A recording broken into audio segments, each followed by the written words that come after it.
Morning, this is Mr. Willie in West Virginia. It's the 18th of June, and I am coming to you from Owens Studios in Clarksburg, West Virginia.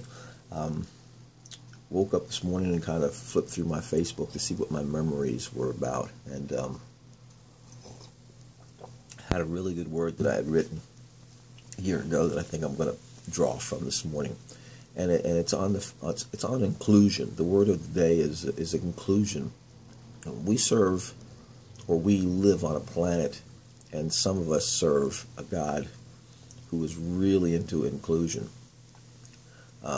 Whereas humans, we're always trying to exclude, we're always trying to segregate and section off, push away, imprison, dominate.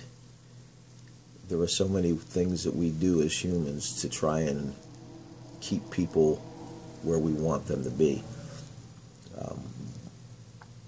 I do a newsletter once a week to all the men in our body, and some men that are outside of our body that requested a letter of encouragement. And last week I did one and kind of did some ideas about how we as men want a castle.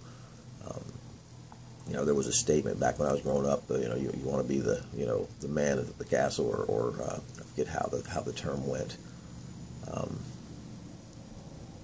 King of your castle. Men want to be the king of their castle. And probably in the last 40 years, men have been pushed back into caves because of the way this society is. But basically, when I was growing up, the man was the king of the castle, and I threw out some thoughts about the fact that, do we have a moat around our castle, and do we keep the drawbridge down or up?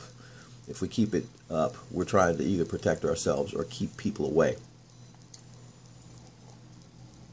Now, sometimes God will place us in positions where we're kind of excluded from everything, because he's looking for a divine appointment. He's looking to kind of get everybody away from us so that he can get us somewhere that he needs us to be.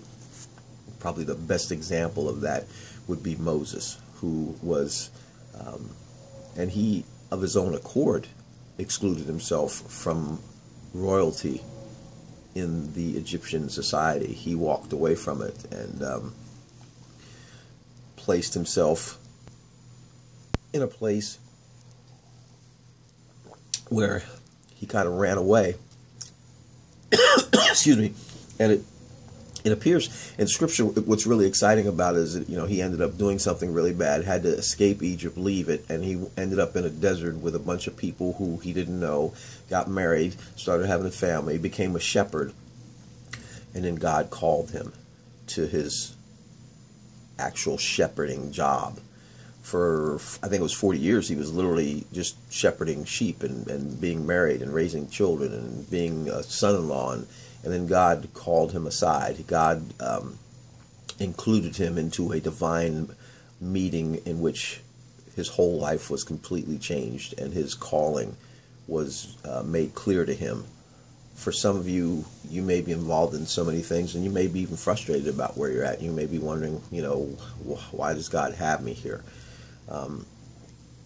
When you get to a point to where you just kind of chill, where you kind of relax, where you've learned to be still and know that he's God, you know that sometimes waiting isn't waiting like we think it is. It's just being joined to God in a way to where, I'm waiting on him because he has something real special for me to do, and I'm not in a hurry to get there.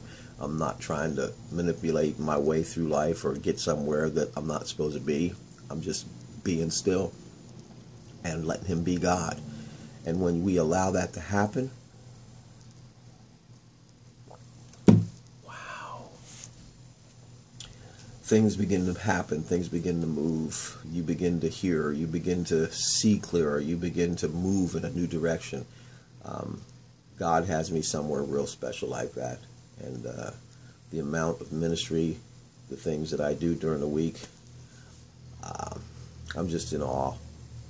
And just the fact that, like, I can lay down and rest now and fall asleep and rest and wake up and be ready for the next day, for the next challenges, for the things that are going on in my life that are exciting. I would encourage you guys, and I will be praying during the day, that you can find that place of rest, that you can do like it says in Psalms 46, I believe, be still and know that I am God. For some people it's really hard. For some people they can't sit still. For some people they just cannot just be still and allow God to be God. They've got to be doing something. And I know a bunch of you. I know. And I'm to some degree I'm like that too. It takes God to cause you to finally realize you need to just kind of relax and be still and rest. Scripture says there remains a rest to the people of God, and He's wanting us to get there. You know, I've rested in a lot of things. I rested in how I was going to get more equipment, and God provided. And I think with the white background, I'm just going to put ties along there and just make you guys wonder what they are behind me. I've got stickers and all kinds of things I could put up, but I think I'm just going to do ties and just let you each day maybe add a tie, or maybe two. I don't know. We'll see. Just have some fun. Hey, you guys have a great day, all right? This is Monday. I pray you have a blessed day, and hopefully I will see you again at lunchtime, all right? Hey, Mr. Willie in West Virginia. Again, I'm still not being able to load my videos to Facebook, so you're going to have to come and look for me at YouTube. My YouTube channel is Mr. Willie in West Virginia, all right? And I will try and send the link to Facebook so you guys can catch it there, all right?